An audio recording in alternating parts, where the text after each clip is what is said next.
19절부터 22절. 신약성경 176면에 있습니다.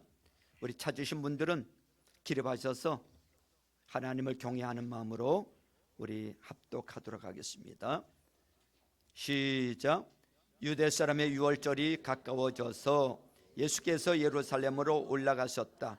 그는 성전뜰에서 소와 양과 비둘기를 파는 사람들과 돈 바꾸어 주는 사람들이 앉아있는 것을 보시고 노끈으로 채찍을 만들어 양과 소와 함께 그들을 모두 성전에서 내쫓으시고 돈 바꾸어 주는 사람들의 돈을 쏟아버리시고 상을 둘러 엎으셨다. 비둘기 파는 사람들에게는 이것을 걷어 치워라.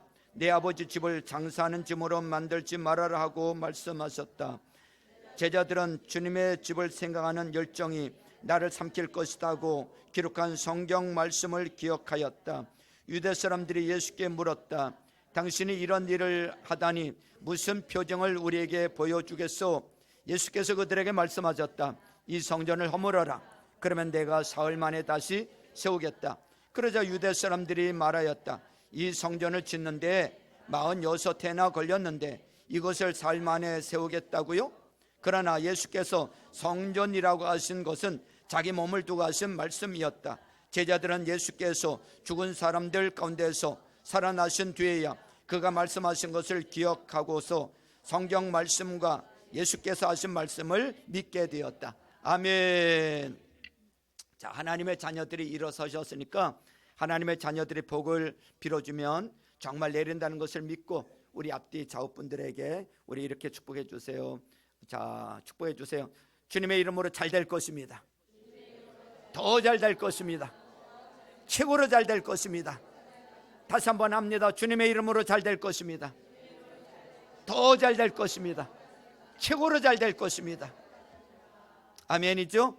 네, 우리 이 시간에 오늘 부를 찬양은 주 임재 안에서라는 찬양입니다. 참 우리 일주일의 삶을 보면요, 너무 분주하고 바쁘고 빨리 지나갑니다. 가정에서 직장에서 할 일도 많고요, 분주해요. 그러다 보니까 주님의 임재를 잃어버리고 살 때가 너무나 많아요. 그분의 임재를 느끼지도 못하고 성령님의 임재를 느끼지도 못하고 그냥 살아갈 때가 너무 많습니다. 오늘 이 시간에 이 찬양을 부르면서 좀 주님의 임재를 느끼고 예배 가운데도 그분의 임재를 느끼고 그분과 동행하는 삶을 날마다 누리면서 살아갈 수 있기를 바랍니다. 우리 찬양하며 하나님 앞에 나갔습니다.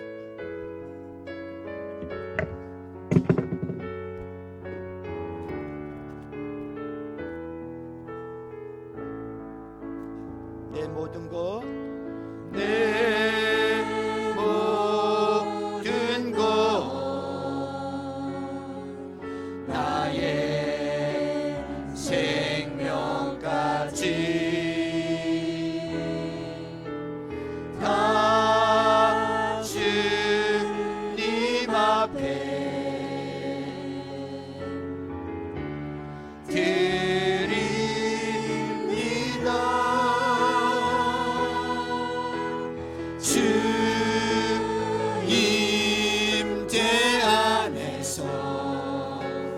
이제 내 영혼 자유에 내가 주의 거룩한 이름을 높이며 예배하리.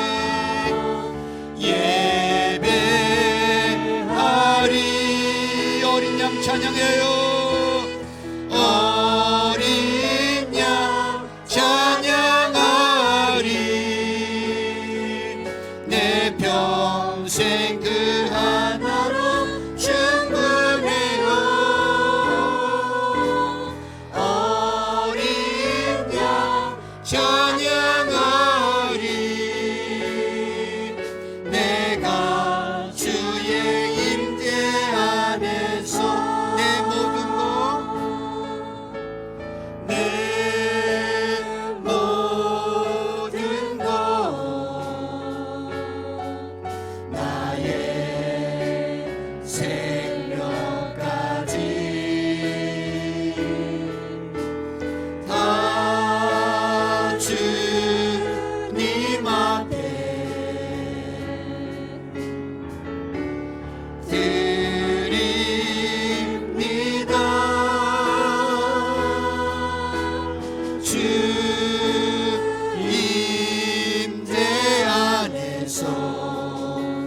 이제 내 영혼 자유해. 내가 주의 거룩한 이름을 높이며 예배하리.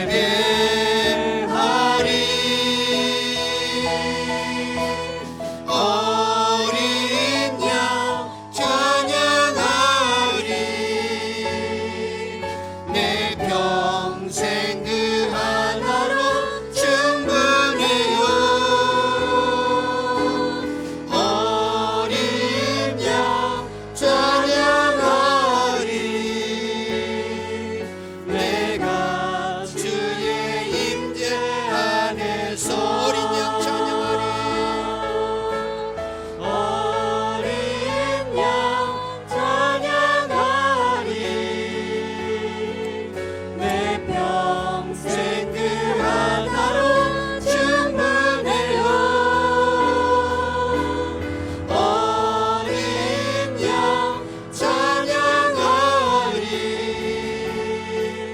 내가 주의 임재 안에서. 하나님 우리 아버지, 하나님은 지금도 살아서 역사하고 계시는 전능의 하나님이심을 믿습니다.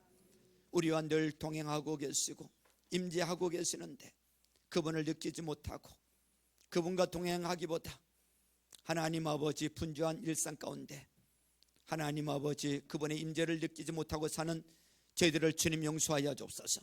날마다 주님의 임재 가운데 살기를 원합니다. 이 예배 가운데 주님 임재하여 주옵소서. 말씀하여 주옵소서. 하나님 날마다 주님 안에서 자유함을 누리는 우리 모두가 되도록 축복해 주옵소서. 마음의 문이 활짝 열려지게 하시고 그분의 만져주심을 체험하게 하옵소서. 이 시간에도 하나님 들을 귀가 활짝 열려져서 성령으로 기록된 말씀 성령으로 깨달을 수 있도록 조명의 영감과 역사의 영감을 도하여 주옵소서. 예수님의 이름으로 기도하옵나이다. 아멘. 어느 교회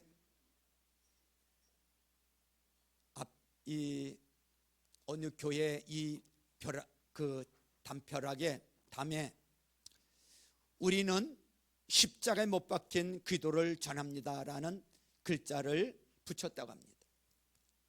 오랜 시간이 흘러서 그 건물에다가 이런 덩쿨을 담쟁이를 심었는데 그 담쟁이가 자라면서 십자가에 못 박힌 이란 글자를 덮어버렸습니다. 우리는 기도를 전한다라는 글자만 남았습니다. 또 세월이 지나면서 담쟁이는 기도라는 글자를 덮어버렸습니다. 그래서 우리는 전한다라는 글자만 보이게 되었다고 합니다. 어느 날 그 교회 목사가 우리는 무엇을 전하는가라는 제목을 가지고 설교를 했습니다. 담쟁이가 십자가에 못 박힌 기도를 덮어버린 것을 비유하면서 기도가 빠져 있는 세속화된 교회를 지적을 했습니다. 예수를 잃어버린 현대 교회의 모습이 아닌지 돌아보게 되는 것입니다.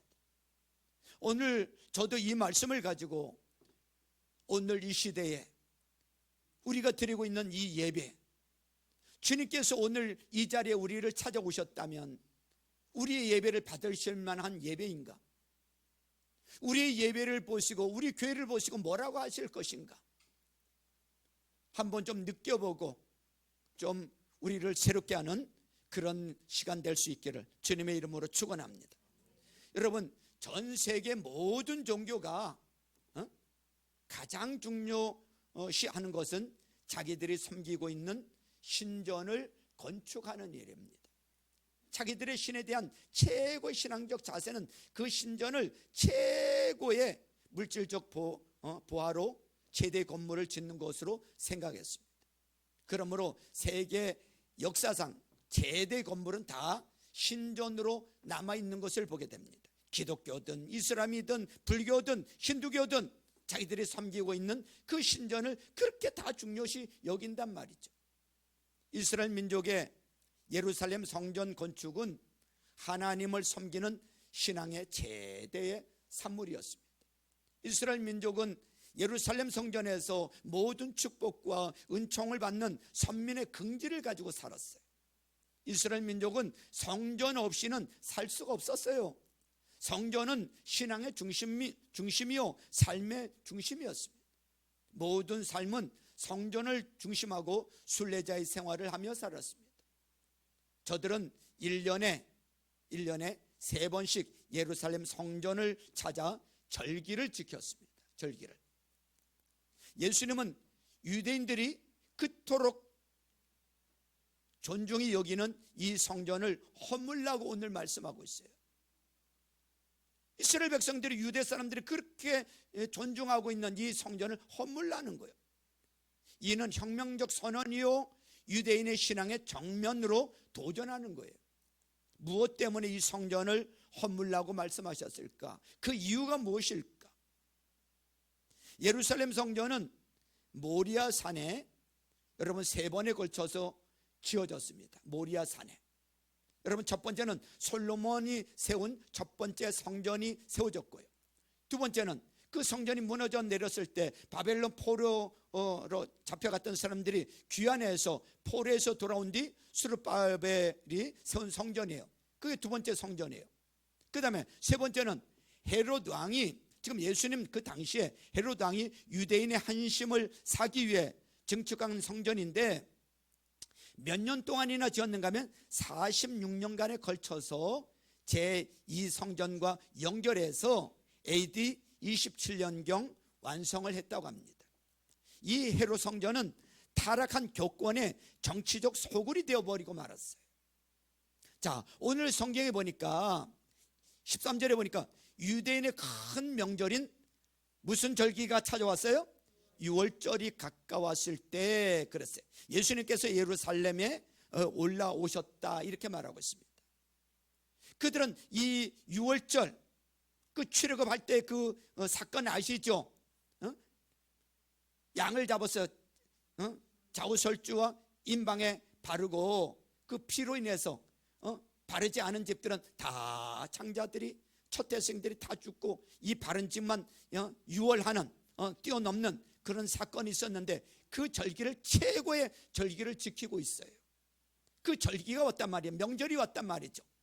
우리나라 같으면 설 명절이다, 추석 명절이다 그러면 다 이동해서 고향을 찾아가죠. 마찬가지로 그 당시에 예루살렘의 인구가, 예루살렘 그 도시의 인구가 한 5만 정도 되었다고 합니다. 그러니까 이 안중만한 도시야, 인구 안중만한 그런 예루살렘의 한 5만 정도였는데, 이런 명절이 되어지면 디아스포라, 흩어져 있던 도시에서, 지방에서 다른 외국에 흩어져 있던 이 유대 사람들이 명절을 지키기 위해서 예루살렘 성전으로 모여든단 말이죠. 성전에 와서 제사하기 위해서, 예배하기 위해서 몰려드는데, 그렇게 몰려들면 한 20만 정도가 모여든대요. 포화 상태가 되는 거죠. 지금 그런 이 6월절을 맞이해서 예수님이 예루살렘에 올라오셨고, 그래서 성전에 들어가셨는데 보니까 성전 내부는 눈뜨고는 볼 수가 없었던 거예요. 성전은 기도하는 아버지 집이거늘 마땅히 있어야 할 기도하는 사람은 없고, 소와 양과 비둘기 파는 장사꾼들만 우글대고 있는 거예요. 또 성전세를 내야 되니까 그 한전해주는 한전지기들만 우글대고 있고, 원래 돈을 바꾸어 소와 양과 비둘기를 파는 시장은 명절에 먼 지방에서 오는 순례자들을 위하여 성전 문 밖에 여러분 설치가 돼 있었어요. 구약에 보니까 허락을 해줬어요. 성전 문 밖에서 그 멀리서 오는 사람들, 소 끌고 오고 양 끌고 오고 뭐 비둘기 들고 오고 이러면 힘들잖아요. 그러니까 그 밖에서 그 사람들의 편의를 위해서 준비해 가지고 팔도록 허락해 줬단 말이죠. 그런데 이 사람들이 성전 관리자들과 제사장들과 결탁이 돼 가지고 장사꾼이 돼 버리고 말았어. 자기들이 뭔가 필요한 거, 소를 끌고 오고 양을 끌고 오면 흠을 잡는 거야. 이거 이래서 안 되고 저거 저래서 안 되고. 그러면 제사를 드릴 수가 없잖아요. 그러니까 결국 거기서 사서 하라는 거예요. 근데 파는데 비싸게 이게 프리미엄을 붙여가지고 비싸게 팔아먹는 거예요. 그러니까 그 장사꾼들도 그렇지만 그 성전 관리자들과 제사장들이 결탁해가지고 어마어마한 돈을 착취를 하는 거예요. 장사의 소굴로 만들었단 말이죠. 그래서 그것을 볼 수가 없어서 우리 예수님께서 채찍을 만들어서 그냥 짐승들을 다 쫓아내고 그 한전지기들을 상을 엎으면서 다 쫓아내시는 이런 장면을 지금 볼 수가 있어요.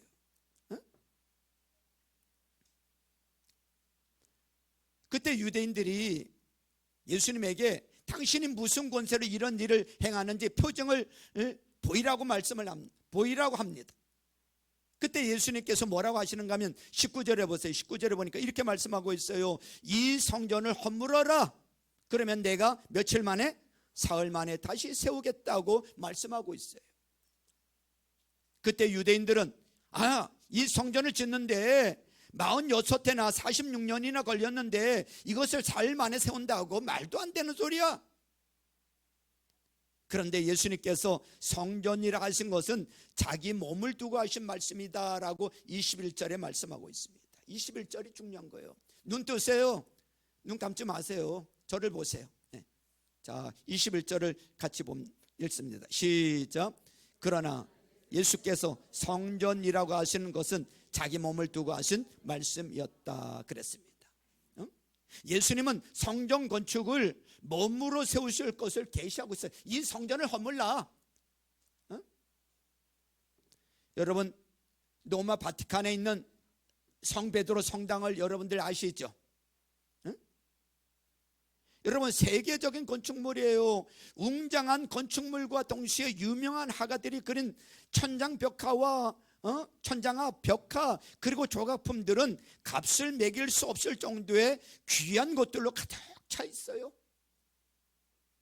이게 로마에만 있는 게 아니고 바티칸에만 있는 것이 아니고 유럽에 나가보면 작년에 그 스페인에 선교 가봤더니요 다 가는 곳마다 개신교는 눈에도 안 보이고요 다 천주교회들인데 어마어마합니다. 진짜 어마어마해. 몇백 년을 걸쳐서 그 성전을 짓고 있고요 아직도 완성이 안 돼가지고 바르셀로나 이런 데는 그 수백 년 동안 지금도 짓고 있어. 조각 하나 뭐 우리 개신교는 그냥 간단하잖아요. 그죠? 간단해요. 거기는 다 형상들을 다 조각을 하고 또 화가들인 그림들이 붙여 있고 어마어마해. 어떻게 이렇게 지었을까? 상상이 안 갈 정도로요 정말 대단합니다. 한국교회도 건축물에 대한 관심이 무척 높아졌어요. 웅장하고 화려한 성전을 짓는 것이 마치 신앙의 업적이고 하나님이 함께 하시는 표징으로 생각하여 성전 건축을 하는 것 같습니다. 어마어마한 규모로 성전들을 건축하고 있습니다.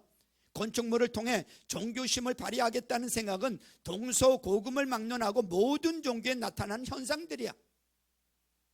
어느 시대고 성전을 크게 짓거나 아름답게 지었다고 하나님의 영광이 나타나지는 않습니다. 거의 다 웅장하고 큰 성전의 건물은 기독교의 타락과 복음의 변질적인 상징이라는 것이 신학적인 결론입니다. 기독교가 성전을 건축하는 것을 최대 영광으로 삼던 시대는 대부분 기독교가 타락했던 그 시대였던 것을 보게 됩니다. 오늘 아침 예수님께서 주신 말씀의 계시를 받고자 합니다. 예수님은 이 성전을 허물라고 외치고 계세요. 사실 예수님은 이 성전을 허물기 위하여 자신이 죽어야 했고 십자가에 못 박혀서 자신이 죽어야 했고 결국은 전 세계 인류의 심장 속에 예루살렘의 그 뜻이 뭐냐면 평화거든요. 예루살렘 평화의 성전을 짓게 되었던 것입니다. 예수님이 허물어 했던 이 성전이 무엇을 의미하는지를 바르게 아는 은혜의 시간 될 수 있기를 주님의 이름으로 축원합니다. 오늘 이 시대에 우리가 살고 있는 이 시대에도 여러분 우리 안에 있는 잘못된 성전을 허물어야 되고요. 여러분 우리가 아직도 여러분 이 건물을 가지고 성전이라고 부르고 있다면 잘못 부르고 있다는 걸 아셔야 돼요. 성전 건축이 아니에요. 우리가 하고 있는 이 건물은 성전이 아니라 예배당일 뿐인 것입니다.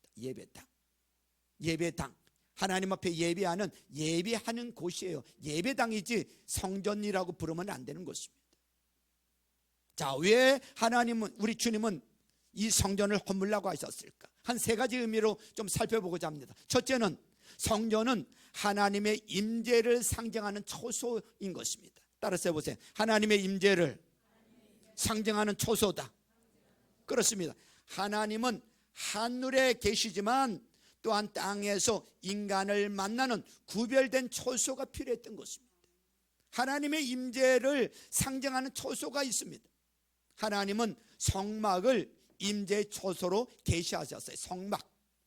하나님께서 모세에게 성막을 만들라고 하시고 내가 그 가운데 거하리라고 말씀하셨어요. 성막을 만들라고 하셨고 내가 거기에 거하리라. 성막은 자기 백성과 함께 거하는 하나님의 초소였던 것입니다.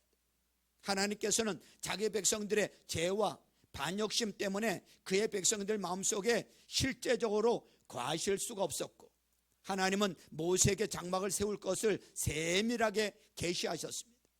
모세에게 계시된 장막의 모형은 장착된 고정된 건물이 아니라 움직이는 이동할 수 있는 이런 움직이는 하나님을 표현하는 완벽한 상징임을 알아야 하는 것입니다. 하나님을 장막 안에 가둬둘 수는 없어요. 장막은 자기 백성과 함께 하시는 하나님의 임재를 표현하는 상징이며 모든 것은 쉽게 분해되고 옮길 수 있도록 만들었던 것입니다. 그 장막은 모세의 창안이 아니고 하나님의 계시에 의해서 만든 것입니다. 그 장막은 순례하는 백성들과 함께 움직일 수 있어야 했던 것입니다. 이스라엘 백성이 광야에서 구름이 성막 위에 떠오르는 때에는 이스라엘 자손이 곧 진행하려고 다 같이 일어나서 움직이는 거예요. 그리고 구름이 머무는 곳에 다시 진을 치고 거기에서 또 생활하는 거예요. 구름이 성막 위에 머무는 동안에는 그대로 진을 치고 움직이지 않았어요. 저들은 구름이 성막 위에서 또 오를 때까지, 그것이 한 달이 될지 그것이 6개월이 될지 1년이든지 기다렸습니다. 그리고 구름이 떠오르면 즉시 텐트를 풀고 성막을 풀어서 즉시 옮겼던 것입니다. 진행을 했어요. 이와 같이 하나님은 어느 장막 안에 계시지 않고 순례하는 자기 백성과 함께하는 임재의 처소로 장막을 계시하셨던 것입니다. 이렇게 만들라고 계시하셨어. 성전은 그 시작이 여러분 성막과 다릅니다. 성전은. 그리고 성전은 정지 상태로 건물 내에서 정지 상태로 움직일 수 없는 부동성의 초소입니다. 성전의 시작은 인간의 요청에 의해서 만들어지게 됩니다. 하나님은 다윗의 요청에 의하여 성전을 임재의 초소로 인정을 해줍니다. 다윗 왕은 백향목으로 지은 궁전에 자기가 살면서 보니까 하나님의 궤는 저렇게 초라한 장막 가운데 두는 것이 너무나 괴로웠어요. 그러나 하나님은 백향목으로 하나님의 집을 지으라 하지 않았습니다. 하나님은 다윗의 성전 건축에 소원을 허락하시고 성전을 짓도록 모든 준비를 완료하게 하신 후에 그의 아들 솔로몬이 성전 건축을 완성하게 하였습니다. 하나님은 다윗의 선한 의도와 창조 정신을 높이 평가했습니다. 이처럼 성전은 하나님의 창안이 아니라 다윗의 인간적 요청에 의하여 짓도록 허락이 되었던 것입니다. 비록 성전이 하나님의 창안은 아닐지라도 하나님은 성전에 솔로몬 성전에 함께 해주시겠다고 거하실 것이라고 약속을 해주었습니다. 이제 하나님은 성전에 임재하실 수 없게 되었습니다. 그 후 이스라엘 백성들은 하나님의 말씀을 불순종하였고 성전이 파괴되고 포로로 끌려가게 됩니다. 그리고 하나님은 예레미야를 통하여 이스라엘 백성들에게 이렇게 말씀하세요. 이것이 주님의 성전이다. 주님의 성전이다. 주님의 성전이다. 하고 속이는 말을 너희는 의지하지 말라고 강조하고 있습니다. 이것이 주님의 성전이라고 속이는 말을 너희는 의지하지 말라는 거예요. 이스라엘 민족은 하나님의 은혜를 율법으로 묻고 온 천지에 충만하신 하나님의 임재를 성전에 가두려는 어리석음에 빠졌던 것입니다. 그리고 부패한 종교 지도자들은 거룩한 성전을 해칠한 무덤으로 만들어버렸어요. 이제 성전은 더 이상 하나님께서 임재하실 수 없게 되었기 때문에 그런 것입니다. 예수님은 눈앞에 보이는 성전이 파괴될 것을 예언했고, 그 성전은, 예루살렘 성전은 AD 70년경에 노마에 의해서 완전히 벽돌 위에 돌 하나도 남지 않고 다 파괴되었습니다. 그 예루살렘 성전 그 터에, 여러분들 예루살렘의 성지순례를 가거나 아니면 예루살렘의 그 도시의 그림을 보면 그 가운데 황금돔이 보이시죠? 황금돔 보여요, 안 보여요? 그 황금돔이 바로 예루살렘 성전의 터입니다. 그런데 지금 그 자리에 이슬람 성전이 세워져 있는 것입니다. 그대로 여러분 그 황금돔이 건축되어 지금까지 회복이 안 되고 있습니다. 하나님은 성전이 회복되기를 원치 않기 때문에 그런 것입니다. 그래서 이 성전은 무엇을 의미한다고요? 하나님의 임재를 상징한다고. 성전은 뭘 상징한다고요? 듣고는 계시는 거예요? 네. 뭘 상징한다고요? 하나님의 임재를 상징하는 거예요. 하나님의 임재가 없다면 의미가 없는 거예요. 둘째, 살펴볼 것은 하나님은 예수 그리스도의 몸을 성전으로 삼으셨다는 거예요. 누구의 몸을? 예수 그리스도의 몸을 성전으로 삼으셨어. 이제 기독교는 거룩한 장소가 필요치 않으며 오직 거룩한 사람만을 소유하고 있는 거예요. 거룩한 사람만. 응? 이제 하나님은 지상의 인간의 손으로 지은 집에 거할 수 없습니다. 그의 거처를 예수 그리스도의 육체로 삼으시고 땅에 움직이는 장막이 된 것입니다. 예수 그리스도의 몸을 거처로 삼으셨다고. 그래서 요한복음 1장 14절에도 보면 말씀의 육신이 되어 우리 가운데 과심해 그랬어요. 우리 가운데 장막을 이루신 거예요. 우리 가운데 우리가 그의 영광을 보니 아버지의 독생자의 영광이요 은혜와 진리가 충만하더라. 여러분, 구약에서 성막, 이 단어가 오헬인데 구약에서 성막 오헬을 신약에서는 고하다, 스케노로 번역을 하고 있어요. 그러니까 19절에 보니까 이 성전을 허물라 이거요. 그러면 내가 사흘 만에 다시 세우겠다. 이제 예수님은 돌로 만든 성전이 아니요 몸으로, 예수님의 몸으로 세운 성전을 설계하시고 건축하시게 된 거예요. 예수님께서 십자가에 못 박혀 죽으시고 구원을 이루시고 죽은 자 가운데서 며칠 만에, 사흘 만에 사망 권세를 깨뜨리시고 부활하셨어요. 그래서 예수 그리스도의 몸이 성전이 된 것입니다. 그걸 의미하는 거예요. 하나님을 위한 예배와 희생 제물을 위한 거룩한 장소는 더 이상 필요 없게 된 것입니다. 하나님은 어느 건물의 거처를 삼지 않으시고 예수 그리스도의 몸으로 거처를 삼으시고 지상에 임재하시는 줄로 믿습니다. 그러므로 우리 자신이, 우리 한 사람 한 사람 우리 자신이 예배 초소가 돼야 되는 줄로 믿습니다. 아멘이죠? 우리 한 사람 한 사람이 예배 초소야. 우리 한 사람 한 사람이 교회가 된 거야. 우리 한 사람 한 사람이 성전이 된 거야. 이런 사람들이 모여서 뭐를 이루고 있어요? 교회를 이루고 있는 거예요. 이런 사람들이 모여서 예배하는 곳이 되었어요. 그래서 예배당이라고 하는 거예요. 사마리아 여인을 보세요. 4장에 가면 설교할 텐데 이 여인이 뭐라 그래요? 우리 조상들은 이 산에서 예배하였는데 당신들의 말은 예배할 곳이 예루살렘에 있다 하더이다. 여러분, 참 예배 장소는 어디냐고 물은 거예요. 여기입니까 예루살렘입니까? 물었어. 이때 예수님이 뭐라 그러세요? 여자여, 내 말을 믿으라.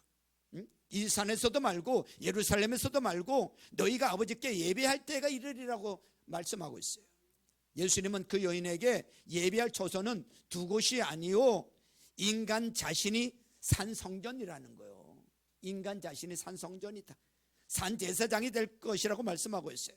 이는 예수님께서 운명하실 때 성전의 휘장이 위로부터 아래까지 쫙 찢어져서 나눠지면서 아무도 들어갈 수 없는 그곳을 제사장만이 구별된 사람만이 들어갈 수 있었는데, 이제는 누구든지 아무 때든지 언제든지 여러분 예수 그리스도를 믿는 사람이라면 예수의 피를 믿고 하나님 앞에 나갈 수 있는 길을 열어주셨다는 거예요.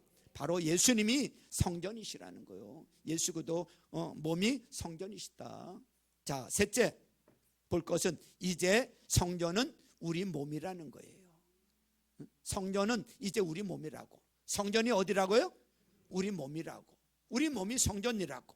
그래서 사도 바울이 고린도전서 3장 16절에 뭐라고 말씀하고 계세요? 너희가 하나님의 무엇인 것과 성전인 것과 하나님의 성령이 너희 안에 계시는 것을 알지 못하느냐.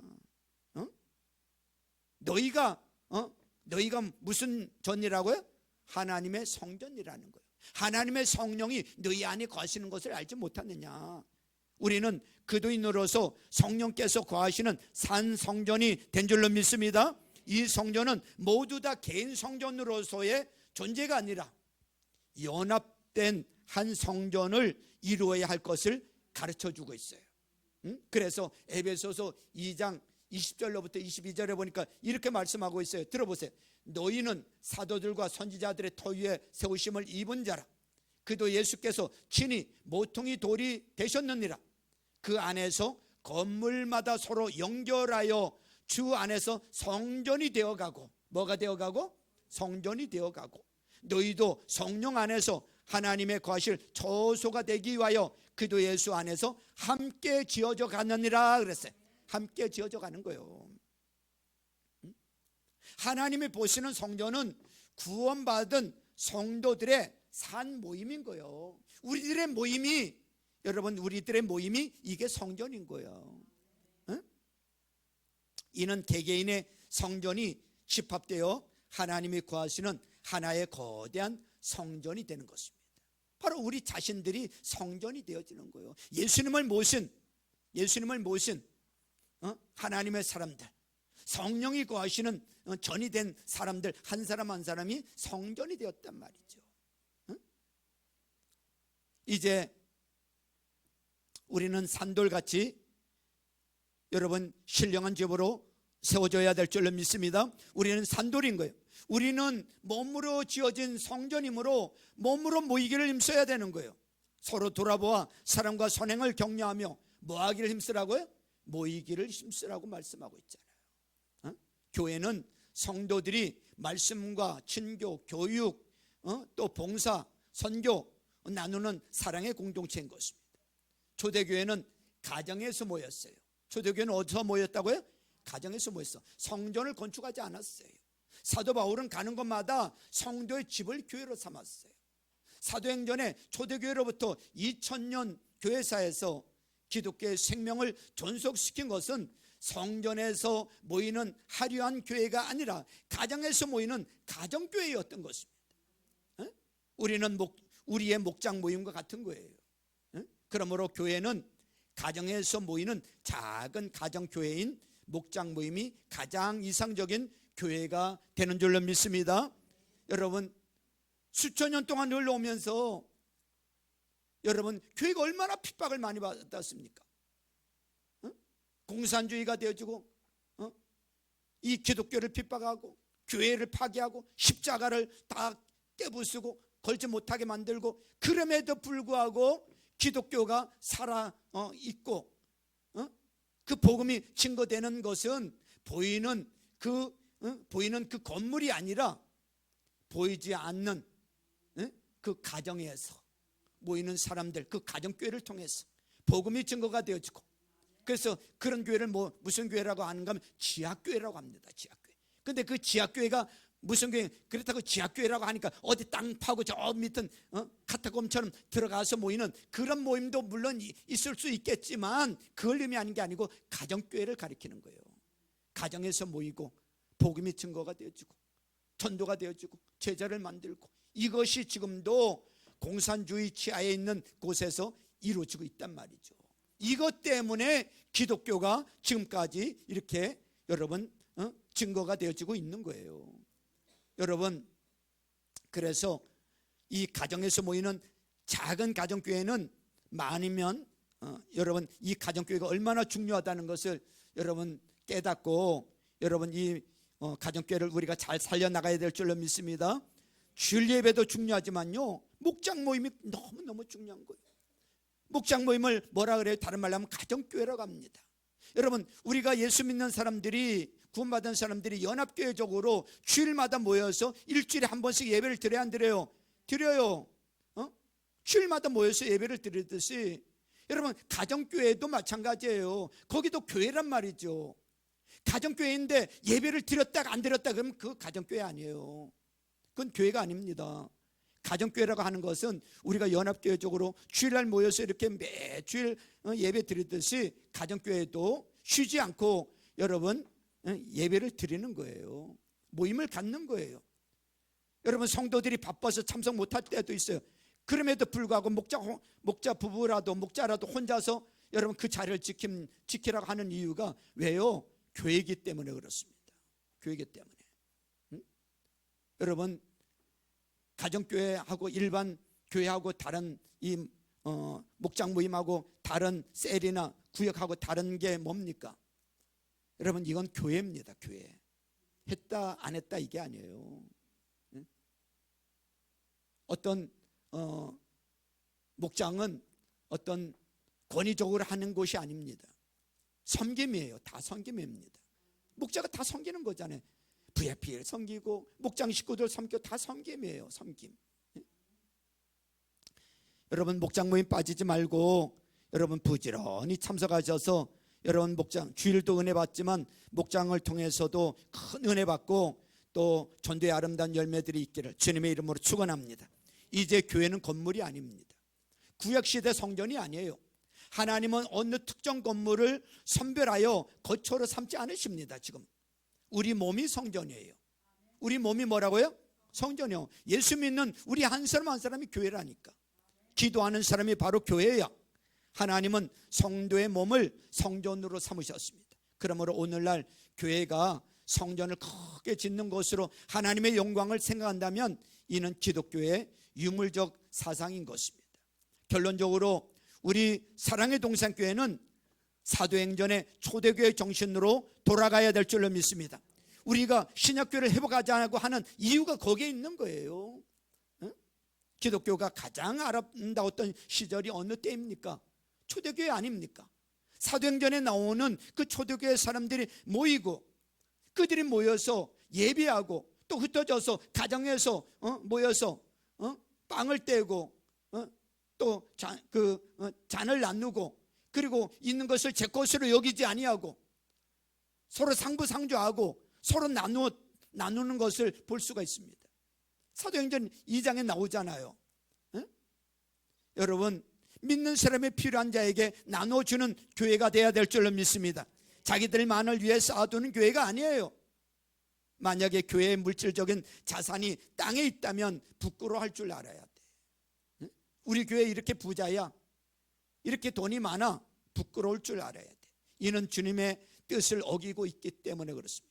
교회가 몸으로 세우는 성전 건축을 외면하고 물질적 부여와 안일과 이생의 영광의 시선을 돌릴 때 반드시 악을 낳는 온상이 되고 마는 것입니다. 오늘 한국교회가 사회 부조리를 정하는 방부제요, 이 어두운 역사에 빛이 되지 못하면 하나님의 무서운 심판을 면치 못할 것입니다. 이제 우리는 이 몸으로 성전 건축을 계속해야 될 줄로 믿습니다. 오늘 주님의 음성을 들으십시오. 이 성전을 헛물라 이거예요. 이 성전을 이제 헐어야 할 성전이 어디에 있습니까? 여러분 예루살렘 성전이 헐린 지 2000년이 지났어요. 이제 헐어야 할 성전은 건물이 아닙니다. 그 성전이 이미 헐렸어요. 이제 헐려야 될 성전이 뭐냐 이거예요. 예수님께서 새 성전을 몸으로 건축하기 위하여 자기 몸을 십자가에 못 박아야 될 줄로 믿습니다. 그리고 부활해야 될 줄로 믿습니다. 그리고 성령으로 오셔서 거하실 초소를 우리에게 약속하신 줄로 믿습니다. 이제 헐어야 할 성전은 여기에 앉아있는 저와 여러분인 거예요. 저와 여러분, 이 안에 내면에 잘못된 것들을 가지고 있는 이 성전을 허물어야 된다는 거예요. 거짓된 성전을 허물어야 돼요. 여러분 우리의 옛사람을 허물어야 돼요. 옛사람을 허물고 주님이 주실 여러분 새 성전으로 세워나가야 될 줄로 믿습니다. 여러분 서두에 시작하면서 그런 말씀을 드렸어요. 예수님이 우리의 예배에 오신다면 우리 예배를 정말 기뻐 받으시고 춤을 추고 정말 흠양하실 그런 예배인지, 아니면 우리의 예배를 보면서 통탄하실 예배인지 우리 자신들을 한번 점검해 보자고요. 우리들의 예배가 형식적인 예배는 아닌지, 껍데기만 있는 건 아닌지, 몸만 와서 앉아 있다가 가는 것은 아닌지, 마음은 생각들은 다 다른 데가 있고 그냥 껍데기만 앉아 있다 가는 것은 아닌지, 정말 예수님을 만나고자 그분 앞에 정말 참된 예배를 드리고자 하는 마음이 준비가 되어 있는지. 마음이 있다면 늦지 않아요. 늦을 수가 없어요. 여러분 회사 갈 때 또 학교 갈 때 늦게 가나요? 아니죠. 회사보다 못한가요? 주일 예배가? 학교 가는 것보다 못한가요? 그렇지 않잖아요. 대통령 만나러 가는데도요 적어도 2시간 이상 먼저 가서 준비를 하고 기다립니다. 신분 확인하고요. 대통령과 비교할 수 없는 만왕의 왕이신 하나님을 만나러 오는데 우리가 어떤 마음으로 예배에 오십니까? 여러분 시간도 그렇고 마음도 그렇고요, 정말 하나님 앞에 우리가 드려지고 있는 이 예배가 하나님이 흠양하실 만한 예배냐 이거요. 성전을 청결케 하는 이 모습을 보면서 우리 자신들을 좀 청결하게 하자 이겁니다. 오늘 이 메시지를 듣고 여러분 우리 안에 정말 잘못된 이 자들을 깨뜨리고 우리 안에 있는 잘못된 이 정욕들, 우리 안에 우글대고 있는 이 짐승들을 내쫓아야 되는 거예요. 우리의 마음은 주님이 거하실 신령한 전이 되어야 될 줄로 믿습니다. 이 새 속에 더러운 우상과 동물적으로 타락한 심성을 우리는 쫓아내야 될 줄로 믿습니다. 깨끗하게 청소해야 될 줄로 믿습니다. 그리고 우리 자신들을 정과 욕심을 십자가에 못 박아야 돼요. 그리고 새 성전을 건축한 사도의 승리의 고백을 할 수 있기를 주님의 이름으로 축원합니다. 갈라디아서 2장 20절 말씀을 오늘 좀 붙잡으십시오. 내가 그도 함께 십자가에 못 박혔나니, 주님이 십자가에 못 박혔던 것처럼 나도 십자가에 못 박혀야 되는 거예요. 주님과 함께 십자가에 죽어야 되는 거예요. 그런즉 이제는 내가 산 것이 아니오, 내가 너무 살아있습니다. 내 자가 살아있어서 문제예요. 오직 내 안에 그리스도께서 사신 것이라. 내 안에 누가 사셔야 돼요? 그리스도께서 사셔야 돼. 이제 내가 육체 가운데 사는 것은 나를 사랑하사 나를 위하여 자기 몸을 버리신 하나님의 아들을 믿는 믿음 안에서 사는 것이다. 여러분 오직 예수 그리스도를 믿는 믿음 안에서 날마다 여러분 예수의 보혈로 정결케 하시고 날마다 성령 충만한 가운데 여러분 주님이 기뻐하시는 여러분 새 성전으로 날마다 지어가는 거룩한 하나님의 백성들, 하나님 거룩한 성전들 될 수 있기를 주님의 이름으로 축원합니다. 우리 이 시간에 기도하도록 하겠습니다.